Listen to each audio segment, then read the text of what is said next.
हमारी शिक्षा की नीति मैकाले की दी हुई है, कूटनीति है यह। इसके आधार पर नीति अध्यात्महीन शिक्षा पद्धति के आधार पर, देहात्म भाव भावित शिक्षा पद्धति के आधार पर हम सनातन वैदिक चेतना को जीवित रख ही नहीं सकते। हम अपने मस्तिष्क का सर्वांग विकास कर ही नहीं सकते। हमारी रक्षा की प्रणाली ऐसी है कि हम कभी भी सुरक्षित नहीं रह सकते। कृषि, गौरक्ष, वाणिज्य के प्रकल्प हमारे ऐसे हैं कि हम दरिद्रता के कगार पर पहुंचे बिना नहीं रह सकते। सेवा और उद्योग के प्रकल्प भी हमारे अपने नहीं हैं। संविधान की आधारशिला हमारी अपनी नहीं है। स्वतंत्र भारत में 70 वर्ष बीत जाने पर भी हिंदू एक नंबर का नागरिक नहीं। क्या है? सैद्धांतिक धरातल पर परतंत्रता, परतंत्रता, घोर परतंत्रता। इसी उद्देश्य से स्वतंत्रता की प्राप्ति चाहिए थी क्या? इस पर विचार करने की आवश्यकता है।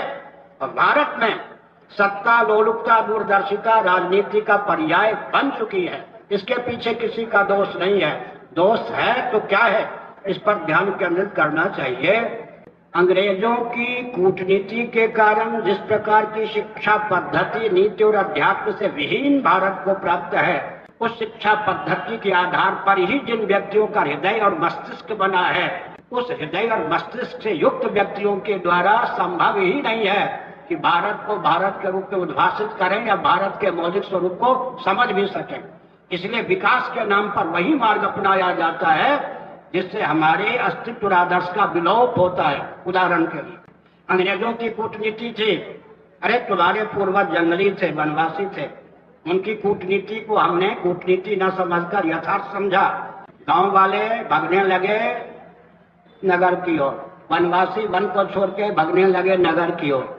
ठीक, गांव में भी संयुक्त परिवार नहीं रह गया, वन में भी संयुक्त परिवार नहीं रह गया, महानगर में तो संयुक्त परिवार रह ही नहीं सकता है। संयुक्त परिवार विहीनता के कारण सनातन कुल धर्म, जाति धर्म, वर्ण धर्म, आश्रम धर्म, कुल परंपरा, कुलाचार, कुल वधु, कुल देवी, कुल देवता, कुल गुरु सबका लोप हो गया।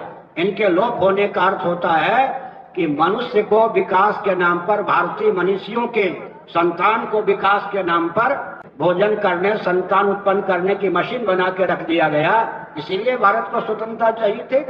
इस पर विचार करने की आवश्यकता है सज्जन।